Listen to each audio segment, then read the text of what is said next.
Hi everyone, welcome back to my channel. तो अब हम पढ़ेंगे मैप्स के बारे में। ये चैप्टर नंबर 4 है। 3 चैप्टर हम ऑलरेडी इसके कवर कर चुके हैं बहुत ही आसानी से। आपने अगर नहीं देखा तो प्लेलिस्ट है पूरी ज्योग्राफी की एनसीईआरटी सीरीज की, वहाँ जाके देख सकते हैं। ये चैप्टर नंबर 4 है, मैप्स के बारे में है। अब हम इसको यहाँ से पढ़ना शुरू करेंगे। ऑल्सो हम वैसे ही पढ़ेंगे जैसे हम पढ़ते आ रहे थे। लाइन बाय लाइन जाएंगे, एक एक वर्ड को अच्छे से समझेंगे, क्योंकि जिससे अभी हमें दोबारा एनसीईआरटी नहीं पढ़नी पड़े, एक बार में ही सारे कंसेप्ट्स क्लियर हो जाएं, आप शॉर्ट नोट्स बना लें और फिर इजीली आप उसे रिवाइज कर सकें। ओके, तो ये हमारा चैप्टर नंबर 4 है। It is all about maps. Okay, you have learned in the previous chapters about the advantages of globe. हमने पिछले चैप्टर्स में ग्लोब के एडवांटेजेस देखे ही हैं। और however globe has limitations as well, पर ग्लोब की कुछ लिमिटेशंस होती हैं। सबसे बड़ी लिमिटेशन भाई ये ग्लोब है, इसको आप अपनी पॉकेट में रख के कहाँ ले जाओगे? कहीं कुछ देखना है तो कैसे देखोगे? और दूसरी लिमिटेशन, इसमें पूरा ग्लोब अर्थ का दिया हुआ है ये। पर अगर आपको देखना है कि भैया लखनऊ में आपके टुंडे बिरयानी, टुंडे कबाबी कहाँ है, तो ये कैसे ढूंढोगे? इसमें वो नहीं मिलेगा। उसके लिए आपको चाहिए लखनऊ का मैप। ठीक है। A globe can be useful when we want to study the earth as a whole। जब हम एक अर्थ को पूरी तरह से स्टडी करना होता है, जैसे पूरा अर्थ स्टडी करना है, तो हमको ये ग्लोब चाहिए। But when we want to study only a part of the earth, as about our country, states, district, towns and villages, it is of little help। जब हमें किसी छोटी जगह के बारे में जानना है तो उसके लिए, या कोई स्पेसिफिक जगह के बारे में जानना है, तो तब हमको चाहिए map. In such a situation we use maps. ऐसे टाइम पे हम मैप्स का यूज करते हैं। A map is representation or a drawing of earth surface or a part of it drawn on flat surface according to a scale. अब map क्या है? Map है रिप्रेजेंटेशन लोकेशंस का ऑन अ फ्लैट सरफेस और एक particular scale के साथ। मतलब कि हम अगर 10 किलोमीटर का स्ट्रेच है, उसको हम 1 सेंटीमीटर में रिप्रेजेंट करेंगे। तो सारा रेफरेंस हम वैसे ही लेंगे कि कोई 5 किलोमीटर की डिस्टेंस है, तो हम उसको 0.5 सेंटीमीटर लेंगे। तो इसी रेशियो में हम पूरे मैप को डिजाइन करते हैं। But it is impossible to flatten a round shape completely. पर बहुत मुश्किल है कि जैसे अब ये अर्थ है, ये पूरी फ्लैट, ये पूरी सर्कुलर है, तो अब इसको हम पूरा फ्लैट एकदम रिप्रेजेंट करें तो थोड़ा मुश्किल तो रहता है। अब बात करेंगे, we find that maps are useful for various purpose. Map बहुत सारे पर्पस के लिए बहुत यूजफुल है। One map shows a small area and a few facts. अलग अलग तरह के मैप्स आते हैं। कुछ मैप आते हैं जिसमें कि एक बहुत स्मॉल एरिया से आपको सिर्फ लखनऊ दिखाएगा, वैसा मैप होगा। और कुछ मैप्स आते हैं जिसमें कि पूरी अर्थ भी दिखाती है। तो डिपेंड करता है आपके यूज केस पर कि आप कैसा मैप यूज करना चाहते हैं। अब मानो तुम्हें जाना है टुंडे कबाबी, तो भाई अब तुम ग्लोब लेके थोड़ी ढूंढोगे। अब तुम मैप देखोगे फोन में कहाँ है, फिर उधर अमीनाबाद से होते हुए जाओगे, वहाँ खा के आओगे। अब ये सब बातें आ रही। अनदर मैप में contain as many facts as a big book. और कुछ मैप्स होते हैं जिनमें बहुत बहुत ज्यादा फैक्ट्स होते हैं। Where many maps up when many maps are put together we get an atlas. जब बहुत सारे छोटे छोटे मैप्स एक साथ इकट्ठा हो जाते हैं, तो उनको हम एटलस कहते हैं। जैसे इंडिया है तो इंडिया का एक फिजिकल मैप होगा, इंडिया का एक पॉलिटिकल मैप होगा। ये सारे मैप जब एक साथ हम एक जगह कंपाइल कर लेंगे, तो उसको बोलते हैं हम Atlas. Atlas are of various size, measurements drawn on different scales। अलग अलग टाइप के एटलस आती है, सबके रेफरेंस अलग होते हैं, उनके मेजरमेंट्स अलग होते हैं, स्केल अलग होती हैं। तो वो जो आपको सूट करे आप उसके हिसाब से एटलस ले सकते हैं। Maps provide more information than a globe. Maps obviously, क्योंकि वो डिटेल्ड होते हैं, छोटे होते हैं, तो ज़्यादा इन्फॉर्मेशन प्रोवाइड करते हैं as compare to the globe. There are different types, some of them are described below. तो अलग अलग तरह के मैप्स होते हैं। अब कुछ मैप्स यहाँ पे दिए गए हैं, उनके बारे में अब हम स्टडी करेंगे। तो पहला हमारा है फिजिकल मैप। फिजिकल मैप भाई, पहाड़ दिया है, रिवर्स है, कोई चीज़, कोई भी फिज़िकल चीज़ें हैं जो कि हमें अपने अराउंड दिखती हैं, अगर उनका डिस्क्रिप्शन दिया हुआ है, तो वो होंगे हमारे फिज़िकल मैप्स। तो map showing natural features of the earth such as mountain, plateau, plain, river, oceans are called physical or relief maps. Second है हमारा पॉलिटिकल मैप्स। अब पॉलिटिकल मैप्स क्या होता है? देखो, पॉलिटिकल मतलब कि किसी चीज की कोई बाउंड्री होगी, क्योंकि पहाड़ों को तो बाउंड्री नहीं पता ना, चाहे वो इंडिया का पहाड़ हो चाहे पाकिस्तान का पहाड़ हो, वो पहाड़ तो डिफरेंशिएट नहीं करता भाई, इंडिया से पाकिस्तान जाते हैं पहाड़, ठीक है। पर पॉलिटिकल मैप्स में क्या है, वहाँ बाउंड्री की जाती है भाई, यहाँ से वो पहाड़ तुम्हारा हमारा, ठीक है। नहीं तो सारा पहाड़ हम ले लेंगे भाई, वैसे ले लेंगे कुछ दिन में, चिंता मत करो। Maps showing cities, towns, villages, and different countries and states of the world within their boundaries are called political maps. ठीक, तो ये पॉलिटिकल मैप्स हो गए। थीमेटिक मैप्स, अब कुछ मैप्स होते हैं जिनमें कुछ स्पेसिफिक इंफॉर्मेशन दी होती है, जैसे कि रोड हो गई, हाँ, तो उनके उसको बोलेंगे हम रोड मैप्स हो गए। फिर कुछ हमारे रेनफॉल मैप्स, कहीं पे रेनफॉल ज्यादा है कम है किसी दिखाएंगे, तो रेनफॉल वाला एक मैप आता है, उसमें दिखाते हैं यूजुअली यहाँ ज्यादा बारिश होती है, वहाँ कम बारिश होती है। कुछ जगह होता है फॉरेस्ट का डिस्ट्रीब्यूशन दिखाते हैं कि एमपी में, अरुणाचल प्रदेश में यहाँ बहुत ज़्यादा फॉरेस्ट है, यूपी में थोड़े कम फॉरेस्ट है। या इंडस्ट्री वाले मैप्स हो गए कि दिखाते हैं कि महाराष्ट्र में बहुत ज़्यादा इंडस्ट्रीज लगी हुई हैं, जबकि हमारे यहाँ जम्मू कश्मीर में बहुत ही कम इंडस्ट्री है। ओके, तो ये सब हो गए हमारे थीमेटिक मैप्स।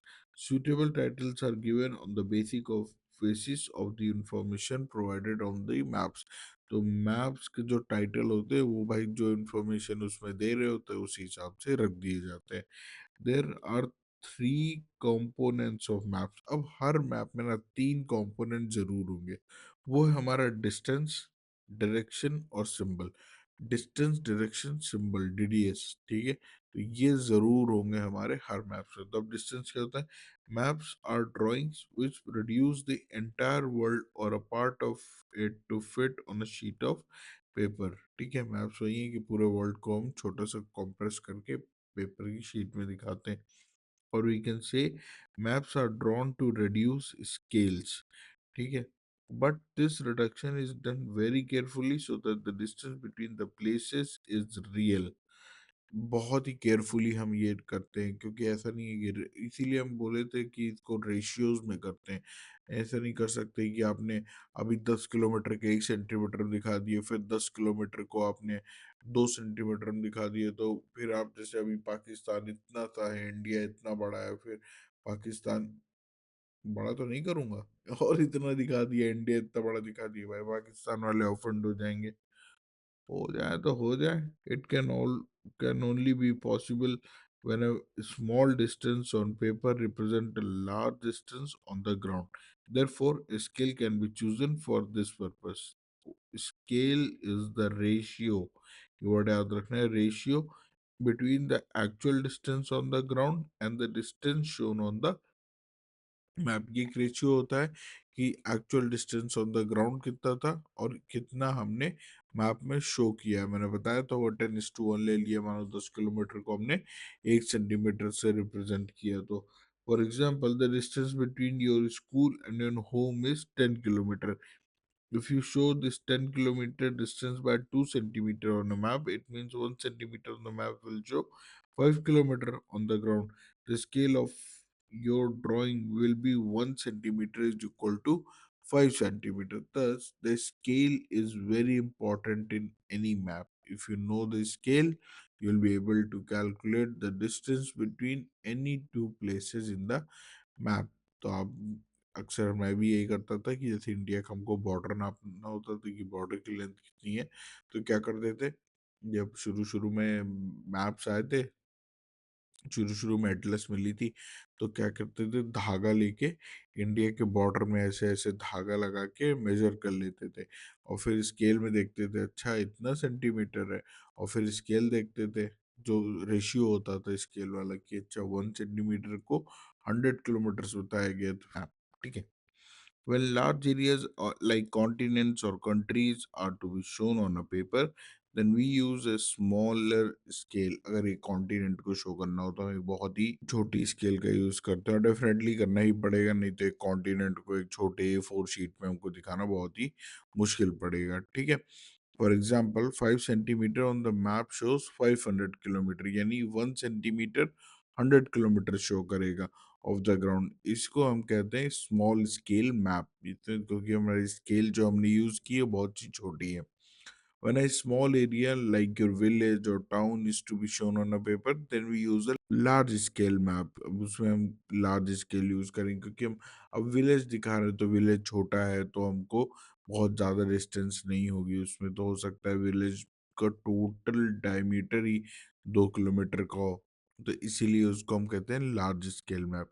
अब large scale maps give more information than small scale maps, क्योंकि वो लार्ज स्केल मैप रहते हैं तो उनमें ना हमेशा ही ज़्यादा इन्फॉर्मेशन रहेगी, क्योंकि उसमें बहुत ज़्यादा डिटेलिंग हम फिट कर सकते हैं। नेक्स्ट हमारा है डायरेक्शन। अब डायरेक्शन की बात करें तो most map contain an arrow marked with the letter N at the upper right hand corner. अब यहाँ पे बहुत सारा मैप्स हमने देखा होगा, यहाँ पे ऐसे करके एन लिखा रहता है अपर राइट कॉर्नर पे।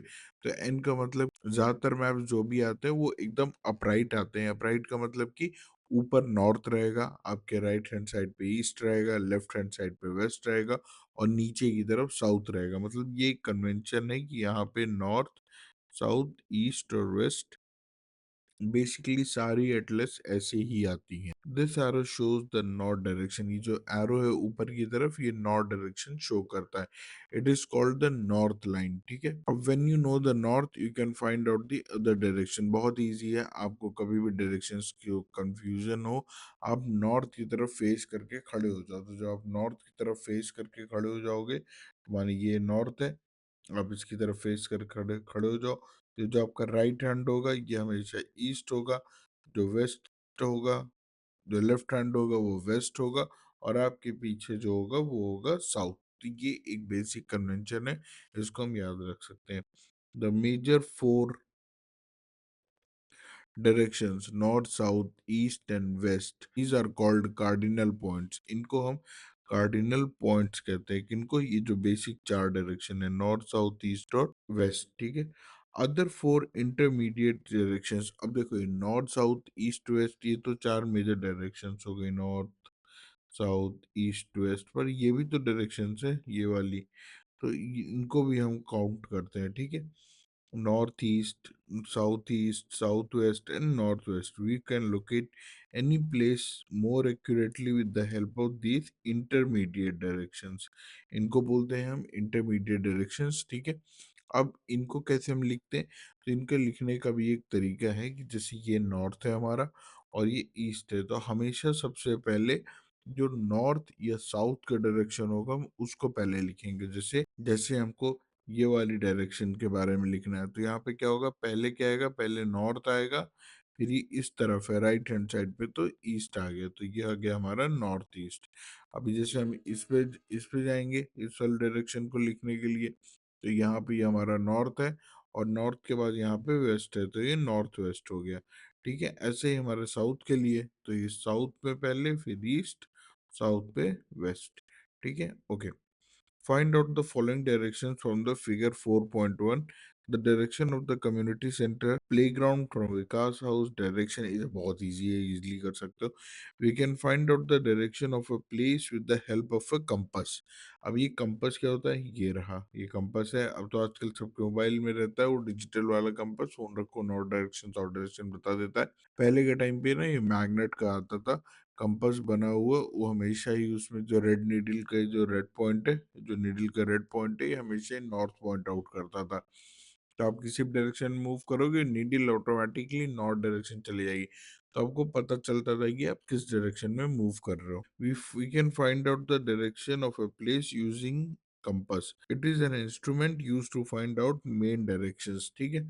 It's its magnetic needle always points towards the north south direction। magnetic needle हमेशा ही नॉर्थ साउथ डायरेक्शन की तरफ पॉइंट करती है, ठीक है। Next is symbols. It is the third important component of a map, ठीक है। मैप के 3 मेन कंपोनेंट्स होते हैं, 2 के बारे में हम देख चुके हैं। अब ये हमारा थर्ड है, थर्ड होता है हमारे symbols. It is not possible to draw a map the actual shape and size of the different features such as building, road, bridges, sea, railway lines or well।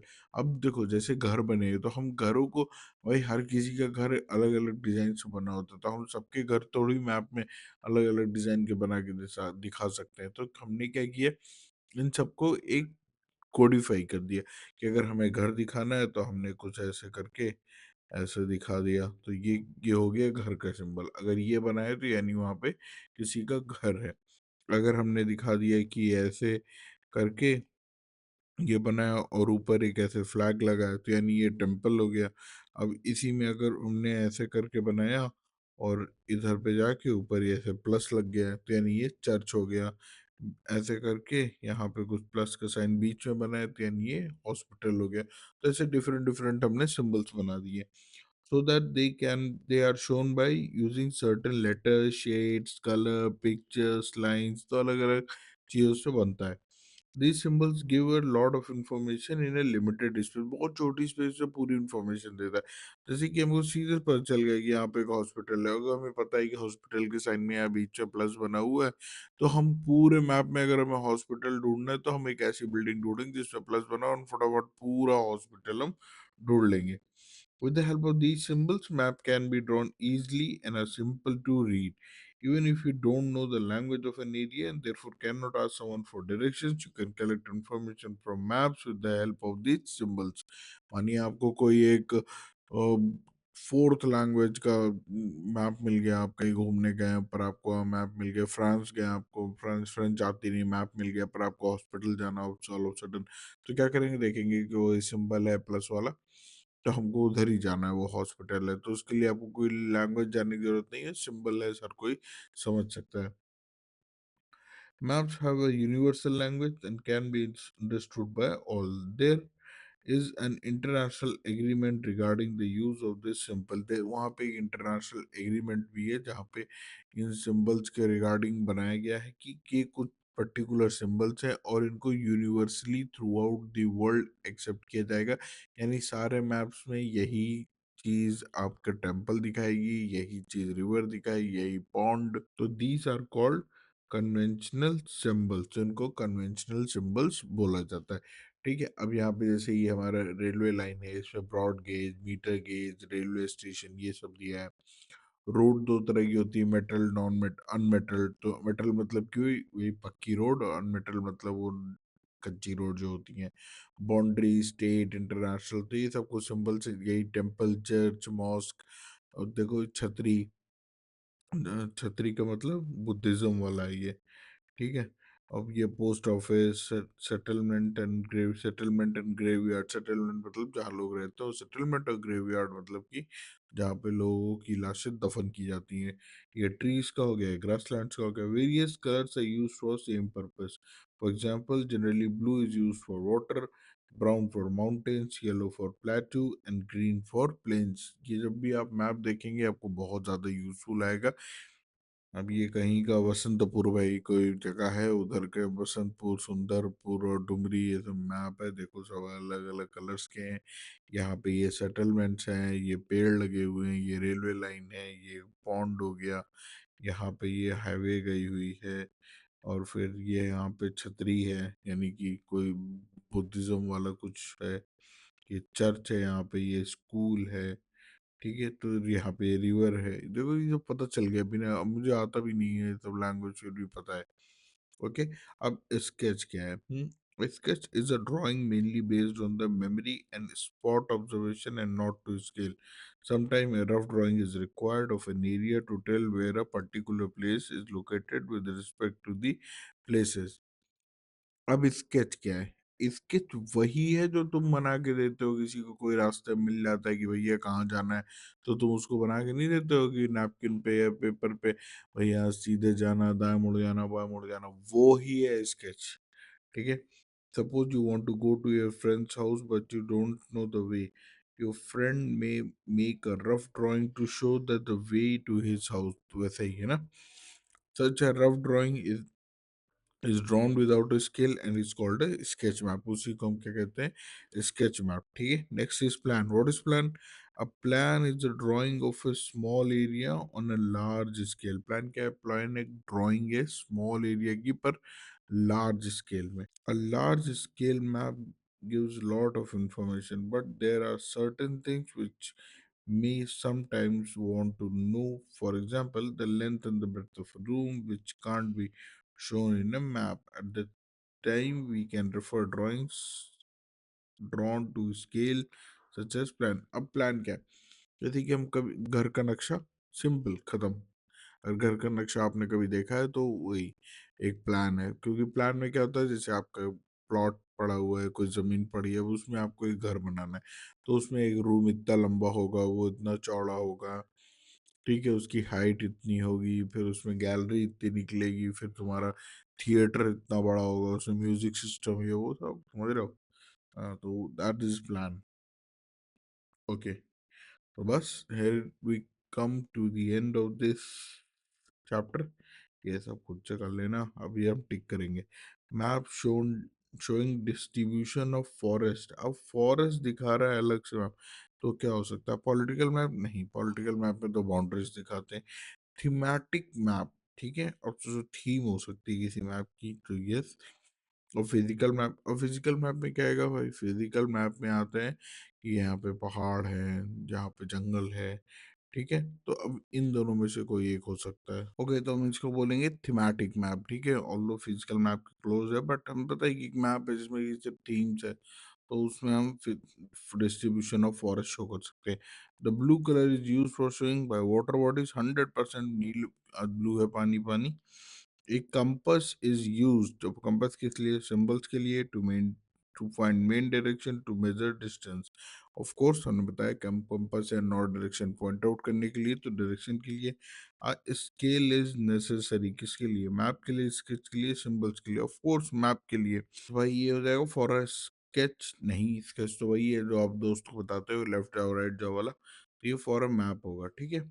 Okay, ये things to do करते रहना, और इसी के साथ हमने complete कर लिया चैप्टर नंबर 4। अब हम देखेंगे चैप्टर नंबर 5, जो कि बहुत ही ईजी है।